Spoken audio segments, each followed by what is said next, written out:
you may look, it's fake news.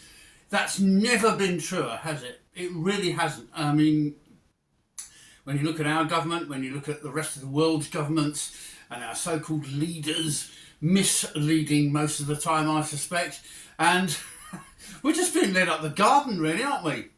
Right, well, we're into the new year.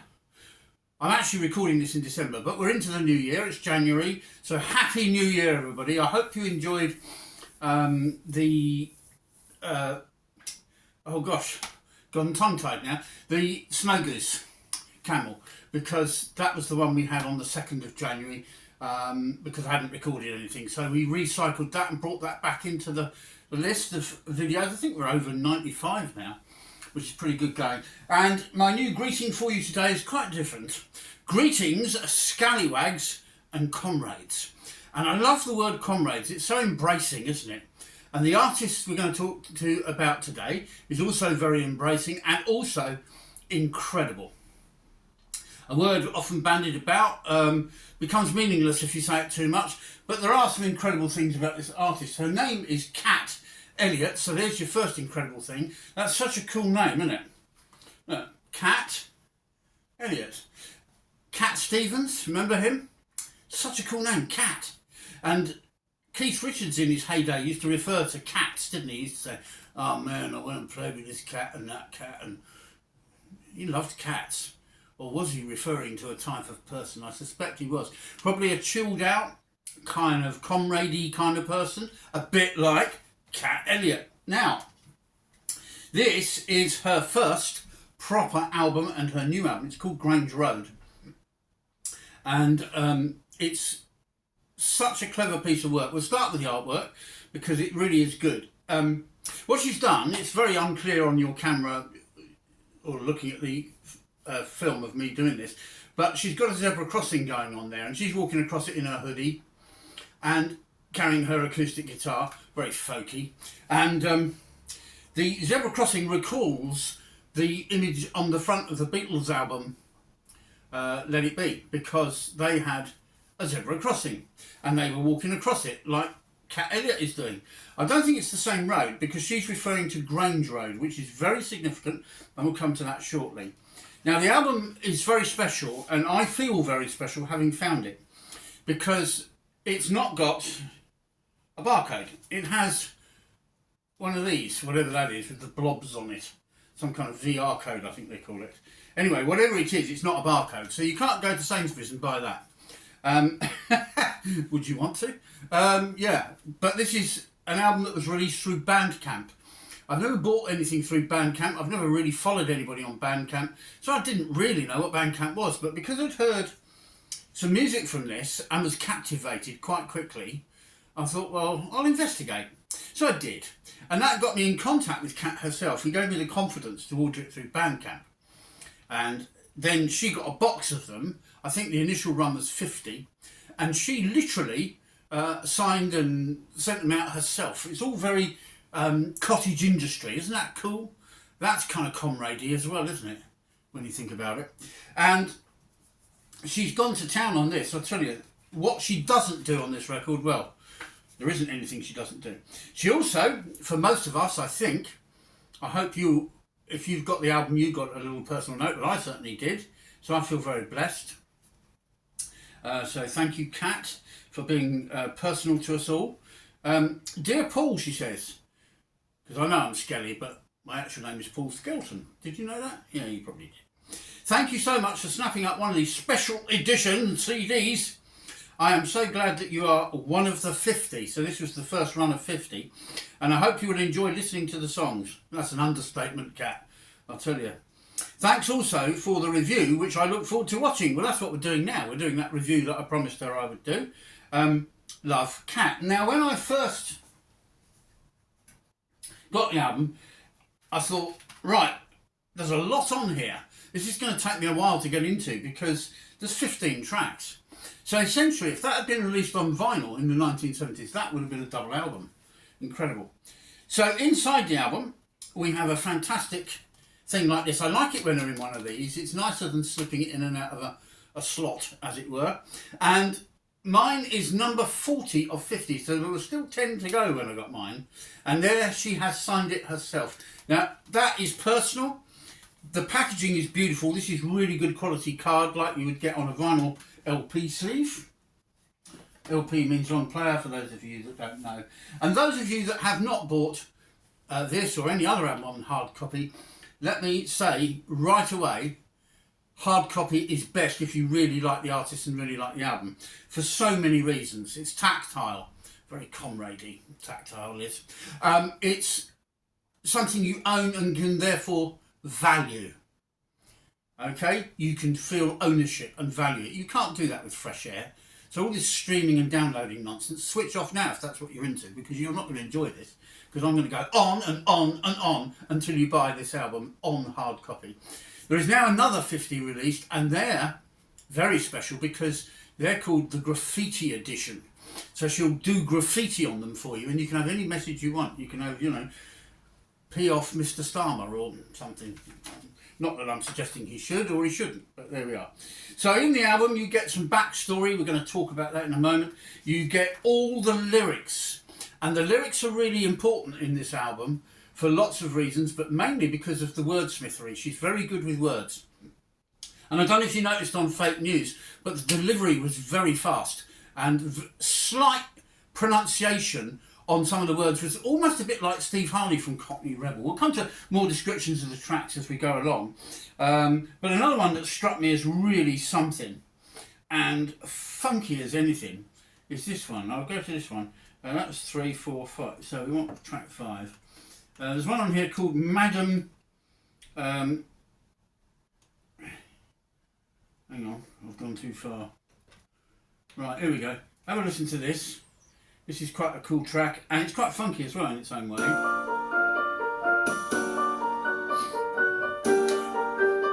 Sorry, I was saying Madam Anna, this is called.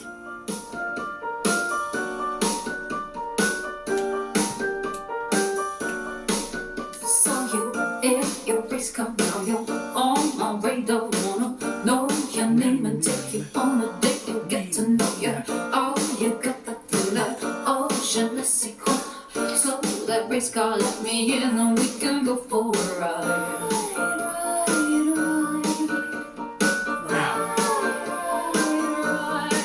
Oh, Madam Anna, you know just what to say. Oh, Madam Anna, you take my breath away. Oh, Madam Anna, you really are the bomb. Where did you come from? Will you be staying long? Oh, Madam Anna. Madam Anna. Don't you just love that? Madam Anna. And what about the other surreal part where she goes, ride, ride, ride? This is amazing, this album. Because it's 15 tracks, I look at it almost as 2 albums, and predominantly it's folk, but it's not all folk. Cat Elliott has a lot of other shades to her art. So let's get into reading some of my notes and writings about this album. It was released in September 2025, so it's quite recent, and I would have reviewed it in 2025, but I ran out of time to record videos, basically. There's a lot else going on in my life at the moment. Wifey and I are investing in things and moving things about and sorting out family stuff, and there's so much going on. It was recorded in February 2025, and it's self-released, as we said, via Bandcamp. Now, it wasn't just produced by Cat. She writes all the songs. There's no covers on this at all. It's all original material, which is fantastic. I love that. So it's genuinely new music, and it's she does the production, she does the arrangements of the songs, and some of these arrangements are really complex. This is a very mature album from such a young artist, because I don't know how old she is. I'll probably find out in time, but I think she's in her 20s, probably mid, thereabouts. So to do all that yourself, record it, mix it, edit it, that's a lot of work with 15 tracks. Yeah. So you're thinking, oh yeah, well, February to September, that's quite a lot to do in that short period of time. Well, you've got no idea. You don't know the half of it, because she didn't do it in 6 months. She did it much quicker than that. The collection was written and recorded and produced, doing an intense as she calls it, and exhausting 28-day period. 28 days! Flibbity gibbets. And it was part of a February album writing challenge from February album writing month, which was a challenge from Bandcamp, during which the artist barely ate or slept. I'm not surprised. Good Lord. 15 tracks of this quality in that space of time. Plus, don't forget she's got to do all the artwork. The challenge was to do the whole album. So an album, if you're buying hard copy, please do, is artwork. It's inserts. It's printing lyrics. It's getting nice glossy pictures to put in the package for us to enjoy and savour. And boy, is this an album to savour, my word. You've no idea how I feel about this yet, but I think you will by the end of the review. The FAWM Challenge, as it's called, was to create an album of 14 original songs in the 28 days of February, supported by online community for collaboration and also feedback. So she had a lot of that going on. I've called it this melodic and largely folky CD. It's called Grange Road, and that was as a homage to that safe and nurturing place, as Kat calls it, where Kat was taken and offered lodgings following a period of turmoil in her life. And we come to that with the first track on the album, actually. Blimey, this is exciting. I listened to a bit of this album online and took the plunge of ordering through Bandcamp. And she literally went and posted them all herself, breathlessly running up and down to the post office and getting them shipped out. Fantastic. Which I'd never done before. So it was a big plunge for me too, because I'm older, you know. When I grew up, you went to the record shop in the rain and queued up with other people, and then sometimes they didn't have your record, and maybe they'd order it, or they'd say, no, it's not out till next Monday. You'd have to go all the way home again. And we were at school dipping our pens into inkwells. You know, you don't know the world I lived in. And yeah, well, there you are. So quite a plunge for me to go through this Bandcamp thing. But it was really worth it. The whole experience has been interesting and rewarding for me. Well, of course it has. Because I found a record and an artist who are genuinely new, original to me, and very, very quirky, as you're hearing. Her voice is quite incredible because sometimes she sounds a bit Bjork. Do you remember her, the Icelandic artist? Very engaging. Sometimes she sounds a bit Kate Bush. I am not a Kate Bush fan by any stretch of the imagination.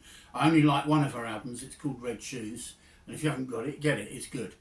And if you like Kat, you'll probably like Kate Bush's Red Shoes album. Well, sometimes she sounds a bit like Kate Bush when Kate Bush is really good.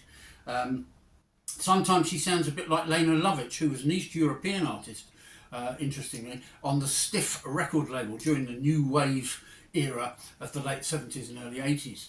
And Lena Lovitch had a very affecting kind of way of singing, and so does Kat on some of the tracks, as you'll find out. And Lena Lovitch's big hit was Lucky Numbers, and Kate Bush's big hit, which I can't stand, is Wuthering Heights. But she sold a lot of records, so a lot of you out there do like Kate Bush. Lovely. Good for you. Right, so let's start going through the tracks on the wax, as we call it, even though they're not on the wax, but we might as well pretend they are. We start off with track 1 on the album, which really tells us what the album's about to some extent. Like the intro to this. Oh, that big bad scallywag, he took me for a ride. He stole my money and he threw my stuff outside. He thought he'd done me, but the most ironic thing is that I found my pot of gold because of him.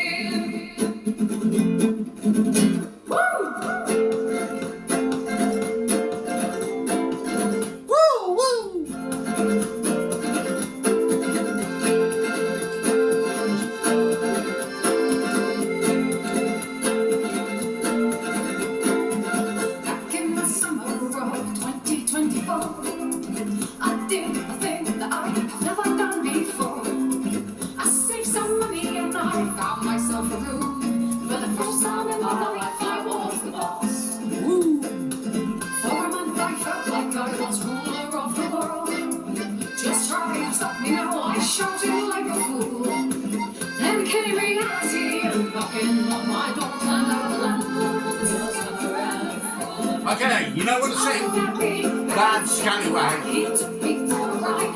He stole my money and he threw my stuff got outside. Keep on, keep walking on. The most important thing is that I found my pot of gold because of you. I found my pot of gold because of him. This is very much a Cat Elliott thing. She puts a nice, shiny, cheerful, chirpy gloss on everything. She faces life as it really is, and that's great in somebody so young, by the way, because some of them are so flaky, aren't they? Some of these young people. And she isn't. She faces everything as it is. She accepts her shortcomings, as we're going to discover. She's quite self-analytic at times. She falls in love with love, so she's a bit romantic, as we will discover also. And there's just nothing you can't like about Cat Elliott. She is just the bomb, as she says in Madam Anna. But her look, now that is all part of the package as well, because Cat's look is very folky. She kind of looks like the grandchild of Bob Dylan. She's got that kind of intellectual kind of look about her, with the mad, kind of wildish, wavy, curly hair.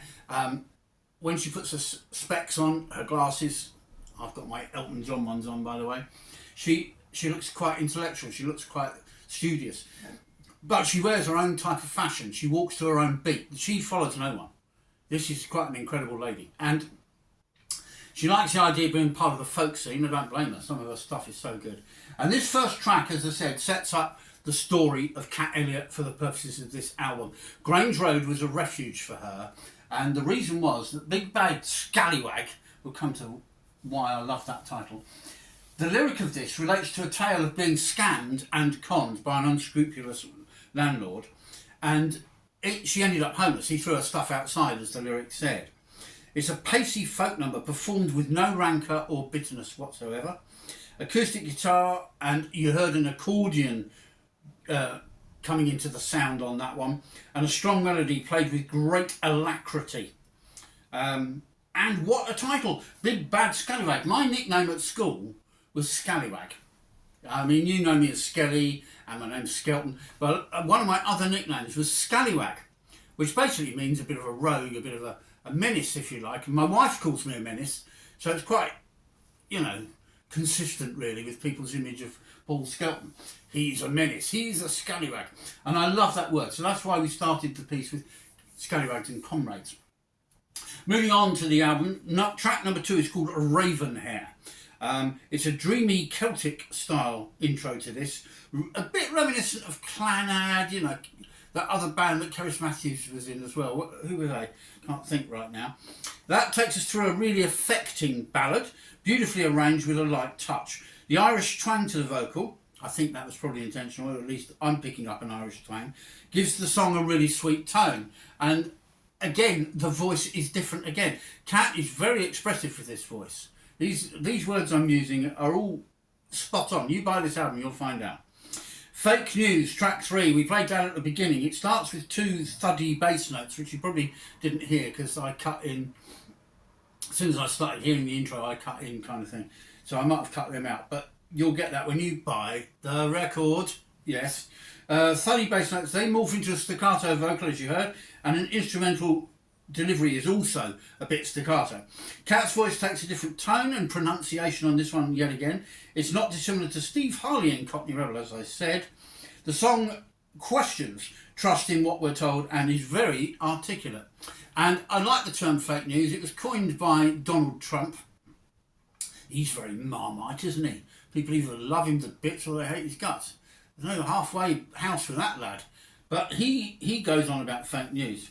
The next track is called Unconditional. Gorgeous guitar and violin wash, stroke soundscape I've called this, because it's a style of music I often refer to, you know, when I'm talking about Tangerine Dream and stuff, I talk about a soundscape. It's like you're shaping a background to a painting in music. A quirky vocal delivery with hints of Bjork and Lena Lovitch, which I've already alluded to. The words are about being yourself and being loved as you really are. Come as you are, people say. They very rarely mean it. If I came as I was, you know, sometimes you'd think, oh, God, what's he wearing? The words are about all of that, but it's an urgent, yearning and compelling lyric and delivery of the song. It's really good. The funky one we played was Madam Anna, and the first two lines got to be two of the best lines in rock and pop history. Saw you in your race car, now you're on my radar. And already you're getting into the idea of the song. This person races by and she, oh, who's that? You know, and it's like that. And then radar makes you think of speed cameras and stuff. It's just, I just love these lyrics. They're really good lyrics. So I went, wow, when I heard that one for the first time. What an opening line to a song, said I, with a robotic beat and simple piano lines cantering along. Canter, canter. That's a bit slower than a gallop on a horse, incidentally. With a confident vocal intoning the fascination of Madam Anna. I love the way she does that thing. I haven't heard a song with that kind of stuttering style since Bachman Turner Overdrive. You ain't seen nothing yet. And some of the early Slade stuff. They're a rock pop group from the glam era in the 70s. They did stuff like that. Come on, you know, ma, we're all crazy now and stuff like that. So it's really nice and refreshing to hear this lady kind of bringing back some of these little touches into the music. The stuttering Madam Anna. And then that line where she goes, you really are the bomb. It's probably a young person's expression, and I'm probably using it unwisely and inappropriately, but yeah.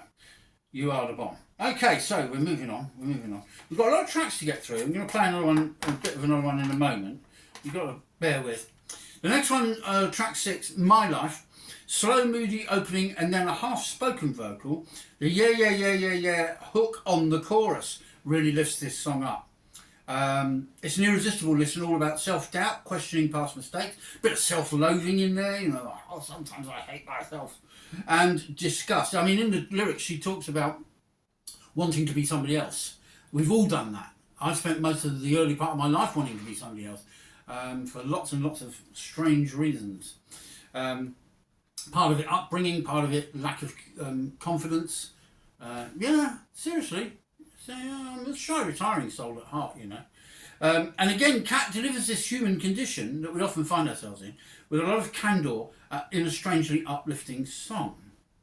So there we are. Then she's observing Young Love in track 7. The steady beat and insistent piano vamping, that's the style of piano playing, a bit like Jerry Lee Lewis, laced with shrill flourishes, backs a dreamy vocal of heartfelt admiration and joy when she sees people in love. She genuinely loves love. That comes through a lot on this. And why not? It's a wonderful emotion to have for people, isn't it? To love people. Kat is clearly romantic and so expressive. She really is. This song is as gorgeous as it is unique. And I think that word, again, applies to the whole experience I'm having with this album. It's gorgeous. I mean, you're falling in love with every track. You're admiring the artist and thinking, wow, I like her style, I like her look, it's different. She's really out there. I mean, she walks to her own beat, and I love that. Man, do I love that. These are the kind of people I can go for a pint with, you know, and talk folk music. It's great. So track 8, we're going to settle on that next, because we're going to play a bit more stuff for you. There's too much to play all of it. I haven't got time, and nor have you, I suspect. But we've got to dip in a bit more, and we'll play a couple more tracks. This one is called Romance Junkie.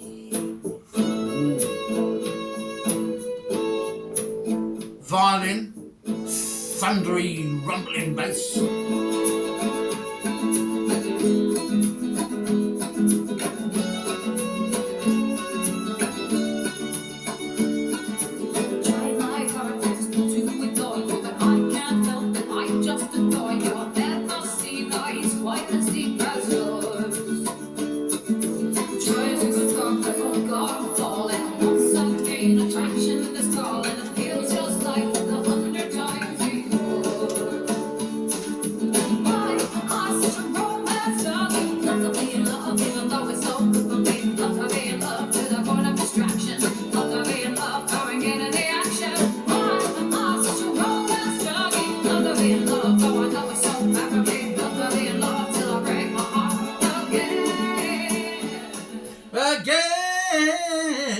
Such a sense of melody on every song on this album. There is not a bad track. You won't skip any track.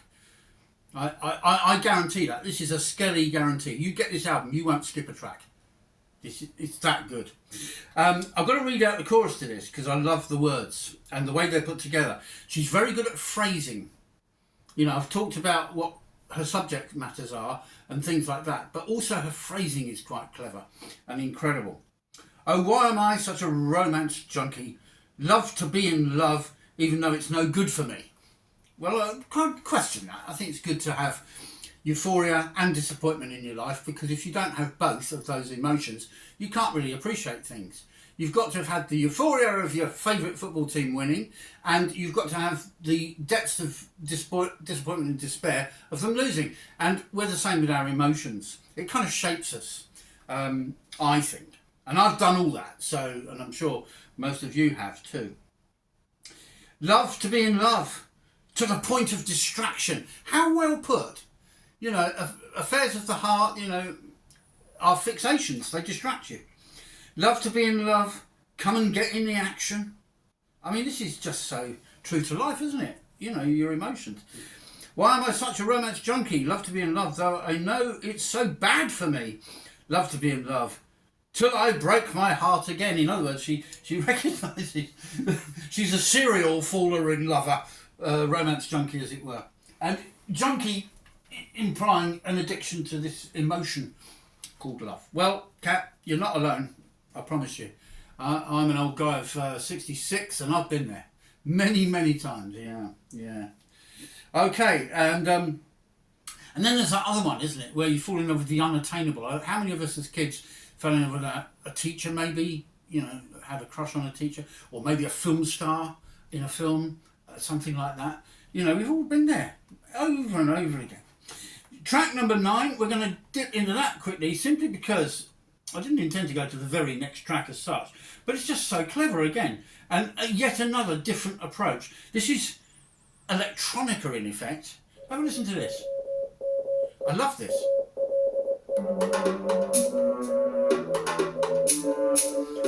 Are you getting goosebumps thinking, ooh, there's a bit of Carrie Newman?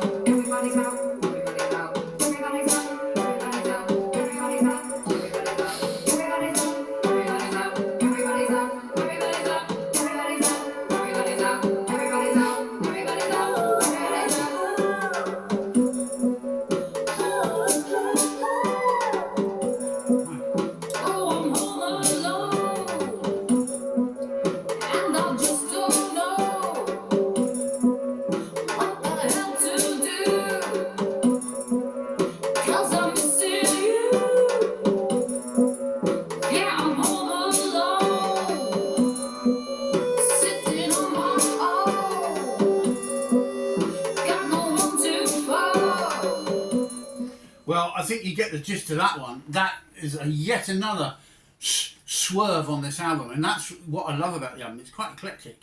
It's not staying in one place, and therefore not a note or a word in the lyric is wasted or out of place. This is one of those kind of albums. And it satisfies me, at least, and I hope you're picking up this vibe, it satisfies me right deep down. It's like, wow, I feel good listening to this. And it's a bit like when I reviewed the CD of the Doobie Brothers' new album. That's another one where everything on it is life-affirming. So Morse Code, Home Alone, stroke SOS. We've all been there too, haven't we? You know, home alone and nobody around, nothing to do, all a bit bleak. Electronica is the vibe here, with vague allusions to Gary Newman and Sparks. Now, interestingly, on my notes I've put a little asterisk. I don't often do these things, and I've said pair this with Sparks crying in her latte. Now, the latest album from Sparks is called Mad, and I can tell you now it's really good. But before that, they had another album out, and on it was a track called Crying in Her Latte. And when I listen to Morse Code, Home Alone, it's not the same song by any stretch of the imagination. It's completely different, but it reminds me of it because the vibe is similar. The girl's on her own crying into her latte. She's probably been stood up or shunned. She's probably a romance junkie who's on that downward bit, the despair bit, you know? So it's really weaving into this album. And that's another thing. This album isn't just made or recorded. It's not just, oh yeah, that's another one off the press. This is a crafted album. There's a lot of love gone into this. You can tell, you can feel it from the music. When she writes a little note to you to thank you for buying the record, you're not going to get that when she's big and famous, are you? So yeah, so there's allusions to Gary Newman and Sparks, little familiarities there. And it tells us on the album that the folk music is over at this point of the album.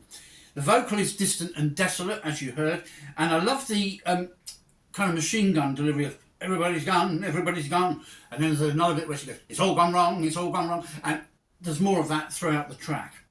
These lines are fired in quick succession, and they act like a bit of a punctuation rather than a chorus between the forlorn calling of the verses. So it's a truly unique song, and finding unique songs by unique artists as captivating as this is quite special. Track 10, I'm not going to play, I'm not doing everything for you, for crying out loud. You can do this for yourselves. You can get your own copy. But track 10 is the title track, Grange Road. It's what the whole record was inspired by. Good piano, violin and tambourine. Do you like the way she's got all different instrumentation on this album? And she plays all that stuff herself. You know, what a talent. Okay, good piano, violin and tambourine-led song paying homage to Grange Road, a place of sanctuary and refuge for Cat, and the inspiration for the whole album. She describes the place and her experience of it with such clarity that you feel like you're virtually there with her. And in some of the songs, she's got a real chorusy hook line thing going on, where she could get you all singing in an arena, because this one's got so whoa in it. And you've got to hear it to know what I'm on about. I'm not doing all the work. No. The next track is another one I'm going to dip into briefly. It's called Demons, and we all have those, don't we? Bad dreams, nightmares, and our demons are the things that mislead us. They take us into temptation and all sorts of nasty situations we don't want to be in. So we all have those, and we all have to deal with them. This is how Cat deals with hers. E-gods.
What can you say about that track?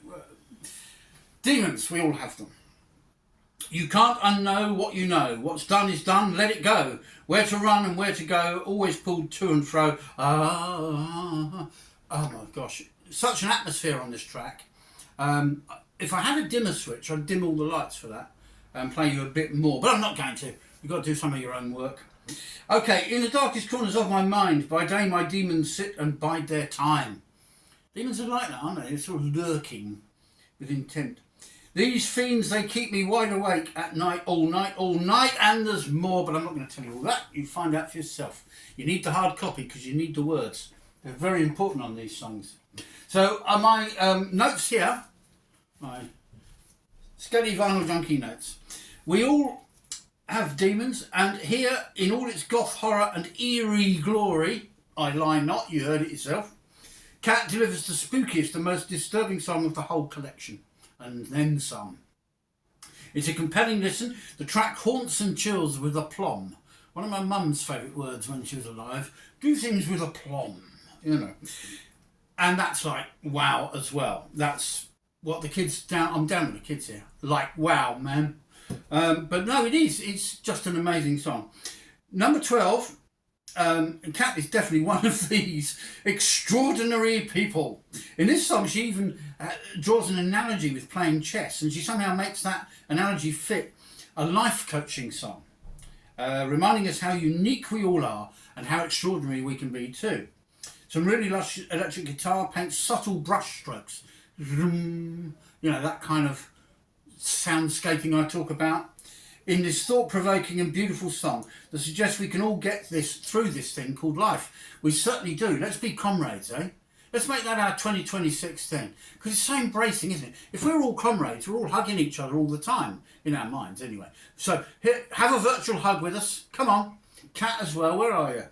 Let's have a virtual hug. Let's be comrades for 2026. Let's stand together in this thing called life.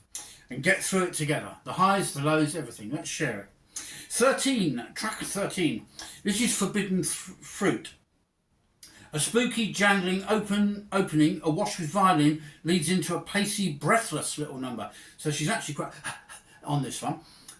About yearning for the untouchable. We talked about the film star you have a crush on, or the teacher at school, or whatever. It's yearning for something you can't actually reach. Again, something we've all done. The narrator confesses her doubts about the wrongs and questions her options. It's both lilting and yet it's kind of desperate, and that's really clever. To get that across in a song, to grip you with that state of being, which we've all had, of course, and express it so, is really something, isn't it? Track 14, Jilted Bride. Now this, I love this track. It's my favourite lyric on the record because it's a tale and it has a twist. And I'm at this point thinking, what do I finish the review on? I've got two in mind, and this is one of them. At first, it sounds like Kat was the bride in this song, the Jilted Bride. But as the lyric progresses, you notice she's watching the groom dance with the actual bride. So it's clear that Kat is not the bride. But in the lyric, she wishes she was the bride, and thus she feels jilted. Get it? That is clever. That's storytelling, isn't it, in a song? Very folk, that is, in terms of what folk music does. And blues as well, you know, it's all storytelling and relating emotions. This album does that in spades. And it does it so well that I can relate to everything in every track. Everything. All right? So, keyboards and guitars are deftly deployed in Jilted Bride to take us back into a folky vibe again, with a nuanced, quirky vocal, not unlike Kate Bush at her best. I think you know which one I'm going to finish on. Final track on the album takes us right down again, but in a good way.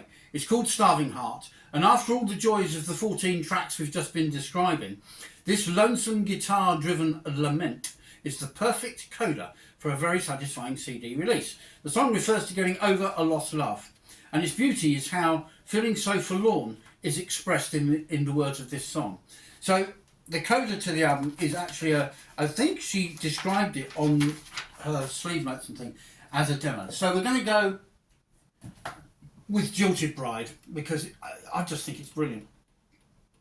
But I think everything on this album is brilliant, so it's almost a redundant phrase, isn't it? Right, let's go with Jilted Bride. Let's get some of that going, and then we'll read you some review notes from me and other people. I can hear the church bells in the background, you probably can't.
What could possibly go wrong? Well, it's funny you should ask.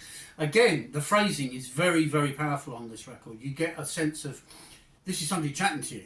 She could be sat there saying, well, it's funny you should ask, you know. And that's the intimacy of the record too. There's so many emotions I find with listening to this, and a feeling of being close to the artist in terms of what she's trying to say, and she could be literally be sat there talking like this. This is how people talk.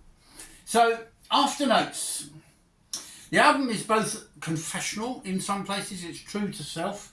There's no hiding place on this album for Kat. She's purposefully exposing herself and reaching out and exploring every feeling and emotion that she has about things in this thing we call life. The overwhelming emotion-fueled drive of the album, I don't know if you picked up, but it's got pace to it, is a sheer joy, creating little comfort zones and retreats for the heart of anyone who's lived a life.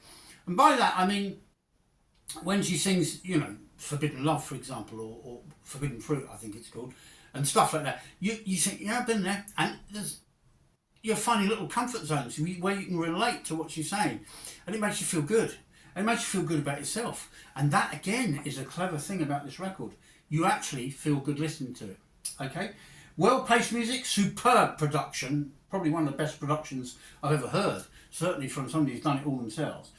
So superb production values make this a really great listen on a road trip. So I've listened to this album in 3 ways. I've had 2 full immersion experiences. One where I played it on a road trip. I was meeting up with some mates of mine for a trip around a brewery, because I love beer. And I thought, what should I listen to when I'm driving? Because it was a bit of a journey. I thought, I know, I'll take this new Grange album along.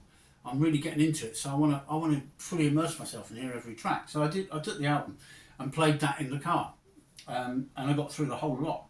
And then I also listened to it at home chilling with my little earbuds in. I listened to it on a digital format, a digital platform, a good way to check out a record before you buy it. But please, if you like an artist and you like an album, do buy it. It's of more value to the artist if you do that. And then I also, so I've done both. I've gone full immersion each time. Yeah, it's also a mood album that you can dip in and out of, which I've done. And I'm doing today. So I'm quite consistent, aren't I? Kat's homely musical skills and intelligent lyrics are warming and life-affirming in this godless, cold and often heartless world. Let's have a bit more of this.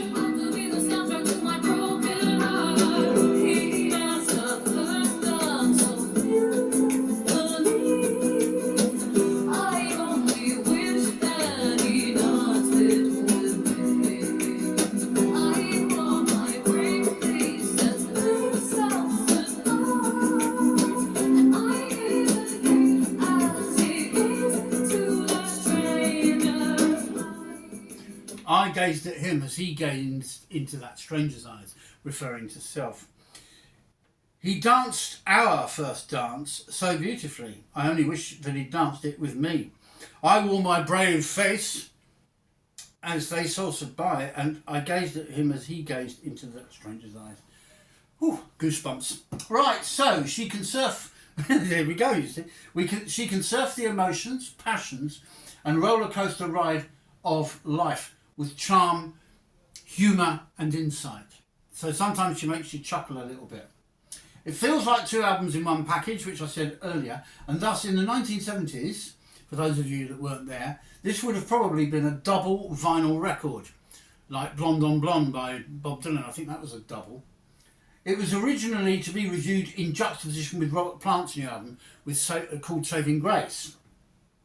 But it's too good for that, and thus I've reviewed it in depth in its own right. So I was so blown away by this whole album, the span of the album, you know, 15 tracks, good quality tracks, not a bad track on it. That's rare for an album, particularly one with so many songs. You know, invariably with double albums, they sprawl a bit and you're going to get a little bit of filler here and there, where it's not quite up to the normal mark. But this is not one of those albums. So let's hear a bit more and then we'll finish with some reactions to it.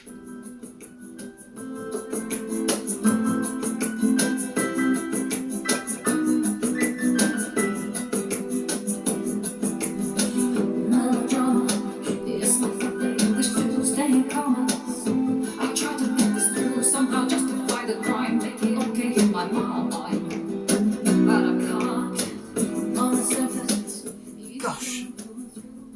Clever phrasing again and very quirky vocal. Who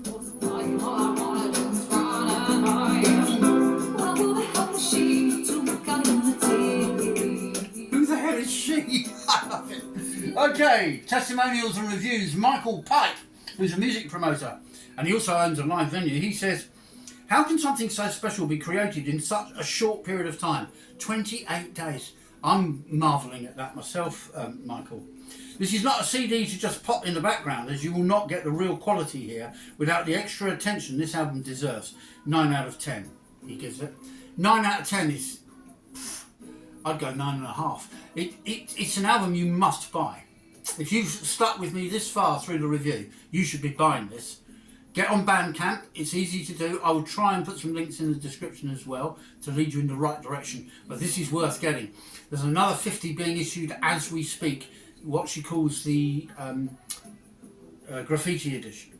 Simon Goldsmith, who's a radio presenter, says, really good work, an incredibly thoughtful, atmospheric, infectious and yet unpredictable album. Yes, she's right actually. I certainly didn't expect demons or Morse code.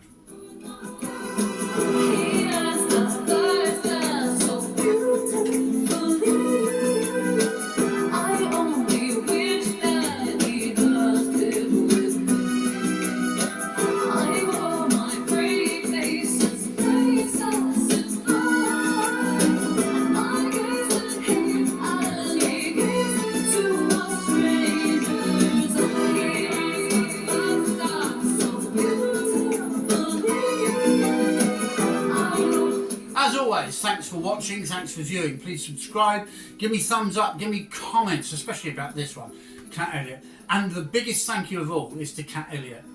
She kind of, in her own way, as an artist, held my hand to get me to buy it from Bandcamp. So thank you for that, Cat. It's been well worth it, I promise you. You can tell from my review how in love with this album I am and how much I admire this artist. Brand new on the scene. Let's hope she's going to get lots of gigs and sell lots of records, eh? And I'd love to see this actually released on the vinyl. That'd be good. Okay, cheers all. Keep on rocking. Comrades.